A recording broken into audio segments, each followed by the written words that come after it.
जैसे ही मैंने एक्सरे का शब्द प्रयोग किया, मैंने सिर्फ यह कहा कि टेस्ट करते हैं अन्याय कितना है। मैं साफ कर देना चाहता हूं कि इस न्याय पत्र में विरासत कर का कोई जिक्र नहीं है कि जो उड़ता तीर राहुल गांधी ने पकड़ा है खामखां उसको रफू कैसे किया जाए। इधर रफू करते हैं, इधर नरेंद्र मोदी जाके फिर से तंबू फाड़ देते हैं। हिंदुस्तान के हर गरीब परिवार में एक महिला को साल का 1 लाख रुपया बैंक अकाउंट में डाल दी। आपके बैंक अकाउंट में हर साल 1 लाख रुपया, 8,500 रुपया महीने का खटाखट खटाखट खटाखट खटाखट आता रहेगा। कि फिलहाल राहुल गांधी तुझे जो बांटना है बांट दे बेटा, तू सब बांट दे। तू बांट इसलिए रहा है क्योंकि तुझे पता है तुझे सत्ता में नहीं आना है। नमस्कार दोस्तों, कैसे हैं आप सब। उम्मीद करता हूं आप सब मजे में होंगे। तो दोस्तों एक बार फिर से आपका स्वागत है आपके अपने YouTube channel the debate show में। कांग्रेस का मैनिफेस्टो और राहुल गांधी जी का दिया गया बयान, जिसमें उन्होंने कहा है कि अगर हमारी सरकार बनती है तो हम देश का सर्वे कराएंगे और आर्थिक सर्वे भी कराएंगे, जिसमें हमें पता लगेगा कि किसके पास जरूरत से ज्यादा धन है और दोस्तों उस धन को हम गरीबों में बांट देंगे। अब दोस्तों इसी को लेकर रिजवान अहमद ने कांग्रेस और राहुल गांधी जी की जम के फिरकी ली है। दोस्तों वीडियो बहुत मजेदार होने वाली है, आपसे अनुरोध अंत तक जरूर देखना। अगर आप चैनल पे पहली बार आए हैं या चैनल को अभी तक सब्सक्राइब नहीं किया है तो चैनल को सब्सक्राइब करना मत भूलना। चलिए शुरू करते हैं फिर बिना किसी देरी के। चलो भाई, मैं सिर्फ यह कह रहा हूं कि हिंदुस्तान में आज 90% के साथ अन्याय हो रहा है, भयंकर अन्याय हो रहा है। अब मैंने यह भी नहीं कहा, आज तक मैंने यह भी नहीं कहा कि हम कोई एक्शन लेंगे। मैंने सिर्फ यह कहा है कि देखिए यह पता लगाते हैं कि कितना अन्याय हो रहा है। इसका तो कोई एतराज नहीं होना चाहिए। अगर आपको चोट लगे और मैं आपसे कहूं, भैया शांत हो जाए जरा, और मैं आपसे कहूं कि देखिए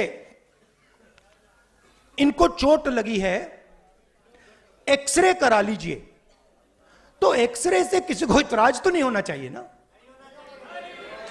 मगर आप देखिए, नेशनल मीडिया को देखिए, नरेंद्र मोदी को देखिए, जैसे ही मैंने एक्सरे का शब्द प्रयोग किया, मैंने सिर्फ यह कहा कि टेस्ट करते हैं अन्याय कितना है। चुनाव का नैरेटिव ही चेंज हो गया है।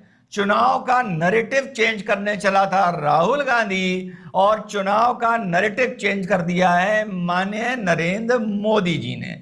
साहब पूरा चुनाव अब इसी बात पर लड़ा जा रहा है कि इस देश में क्या हमारी संपत्ति सुरक्षित है, क्या हमारी एफडीज सुरक्षित हैं, क्या हमारा लॉकर में रखा हुआ पैसा या सोना सुरक्षित है। पूरा चुनाव अब इस बात पर लड़ाया जा रहा है। तो राहुल बाबा को ये उड़ता हुआ तीर पकड़ने से पहले या पकड़ने के बाद ये समझा देना चाहिए था कि वो वेल्थ जनरेशन की बात कर रहा है या सेविंग्स की बात कर रहा है। अब सफाई देने इनहेरेंट टैक्स पर आ गए राहुल गांधी के प्रॉम्प्टर। मैं साफ कर देना चाहता हूं कि इस न्याय पत्र में विरासत कर का कोई जिक्र नहीं है। विरासत कर हमारा एजेंडा नहीं है। और हकीकत यह है कि 1985 में नए नए प्रधानमंत्री राजीव गांधी जी ने उस विरासत कर को हटाया था।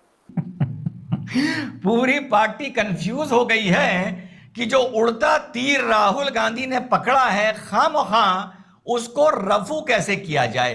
इधर रफू करते हैं, इधर नरेंद्र मोदी जाके फिर से तंबू फाड़ देते हैं। वो फिर रफू करने आते हैं, तो जब लगता है कि रफू से काम नहीं चलेगा तो वो फिर उसकी पेबंद करते हैं।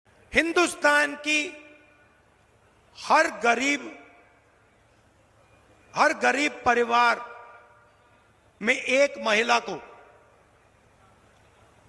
अच्छी तरह सुनिए, हिंदुस्तान के हर गरीब परिवार में एक महिला को कांग्रेस पार्टी की सरकार साल का 1 लाख रुपया बैंक अकाउंट में डाल देगी। आप अगर गरीब हो, चाहे मजदूरी करते हो, चाहे खेती करते हो, चाहे छोटे छोटे कारखाने में काम करते हो, अगर आप गरीब परिवार हो, आपके परिवार में एक महिला को महीना का 8,500 रुपया, साल का 1 लाख रुपया सरकार बैंक अकाउंट में डाल देगी और उस दिन तक डालेगी। मजे की बात सुनिए, और उस दिन तक डालेगी जिस दिन तक आप गरीबी रेखा से निकल जाओगे। अगर आप गरीबी रेखा के नीचे हो, आपके बैंक अकाउंट में हर साल 1 लाख रुपया, 8,500 रुपया महीने का खटाखट खटाखट खटाखट खटाखट आता रहेगा। एक झटके से हिंदुस्तान से हम गरीबी को मिटा देंगे। जो ठेकेदारी प्रथा है, कॉन्ट्रैक्ट लेबर है, उसको हम पीएसयूज में और सरकार में खत्म करने जा रहे हैं। अब हिंदुस्तान में अगर कोई सरकार में काम करेगा तो वो कॉन्ट्रैक्ट से, ठेकेदारी से नहीं करेगा, उसे परमानेंट जॉब, परमानेंट जगह दी जाएगी, उसे पेंशन दी जाएगी। एक बहुत गरीब आदमी था, उससे पूछा गया ये बताओ अगर तुम्हारे पास 2 घर हैं तो तुम उसमें क्या एक घर गरीबों के लिए दे सकते हो? उसने कहा बिल्कुल दे सकता हूं। उन्होंने कहा तुम्हारे पास अगर 2 गाड़ियां हैं, तुम क्या अपनी एक गाड़ी गरीबों के लिए दे सकते हो? उसने कहा दे सकता हूं। उसने कहा भैया ये बताओ तुम्हारे पास अगर 100 तोले सोना है तो तुम क्या 50 तोले सोना गरीबों के लिए दे सकते हो? उसने कहा बिल्कुल दे सकता हूं। उसने कहा भैया ये बताओ कि तुम्हारे पास अगर एक बंडल बीड़ी का है तो तुम आधी बीड़ियां निकाल के गरीबों को दे सकते हो? उसने कहा बिल्कुल नहीं दे सकता हूं। पूछने वाले ने पूछा कि अभी तो तूने बोला था कि तू एक गाड़ी दे सकता है, अपना आधा सोना दे सकता है, 2 घर तेरे पास हैं तो उसमें एक घर गरीबों को दे सकता है, पर यहां तो तूने कह दिया कि मेरे पास जो एक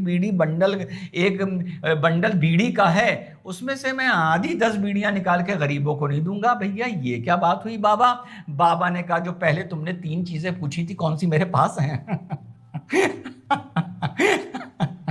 बाबा ने कहा तुमने तो इससे पहले मुझसे 3 चीजें पूछी कि तुम बांट दोगे, अबे कौन सी वो मेरे पास हैं? मेरे पास तो बीड़ी का बंडल है, ये मैं नहीं बांटूंगा, और इस मारे नहीं बांटूंगा क्योंकि ये मेरे पास है। ये किस्सा क्यों बोला? ये किस्सा इसीलिए बोला कि फिलहाल राहुल गांधी तुझे जो बांटना है बांट दे। जो बांटना है बांट दे। हर ग्रेजुएट को 1 लाख रुपए साल बांट दे, हर डिप्लोमा होल्डर को 1 लाख रुपए साल बांट दे, 12 लाख करोड़ की एमसीपी बांट दे, एमएसपी बांट दे, 10 लाख करोड़ हर गरीब महिला को, एक घर में एक वरिष्ठ जो सबसे ज्यादा उम्र की महिला है उसको 1-1 लाख रुपया बांट दे। बेटा तू सब बांट दे।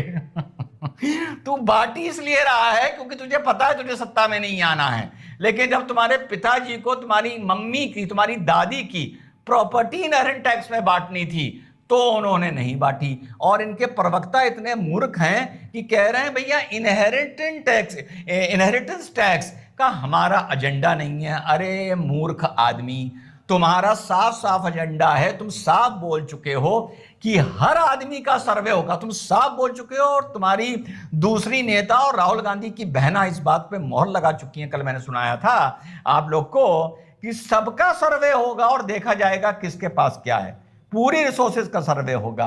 तो भैया तुम इनहेरिटेंस टैक्स की बात करो ना करो, मेरे पास अगर 2 मकान हैं और इनहेरिटेंस में मुझे 2 मकान और मिल जाते हैं और तुम कह रहे हो मूर्ख लोग कि भैया इनहेरिटेंस टैक्स हमारे एजेंडा में नहीं है, तो आखिर में तो वो दोनों मकान भी मेरे नाम हो जाएंगे ना, दाखिल खारिज के बाद, म्यूटेशन के बाद, तो मेरे पास तो 4 हो जाएंगे ना। तो जब तुम सर्वे करने आओगे तो तुम मेरे मकान 2 गिनोगे, जो मैंने अपनी मेहनत से खड़े करे हैं, या वो 2 भी गिनोगे जो विरासत में मुझे अपने पिताजी से मिले हैं? मूर्ख लोग, तुम मेरे 2 मकान नहीं, तुम टोटल 4 मकान गिनोगे और तुम्हारे हिसाब से शायद तुम 2 मेरे पास छोड़ दोगे और 2 तुम लेकर चले जाओगे। इसी को कहते हैं मार्क्सिस्ट थ्योरी, इसी को कहते हैं वामपंथी थ्योरी, और इसी को कहते हैं तानाशाही की शुरुआत। मजा आया।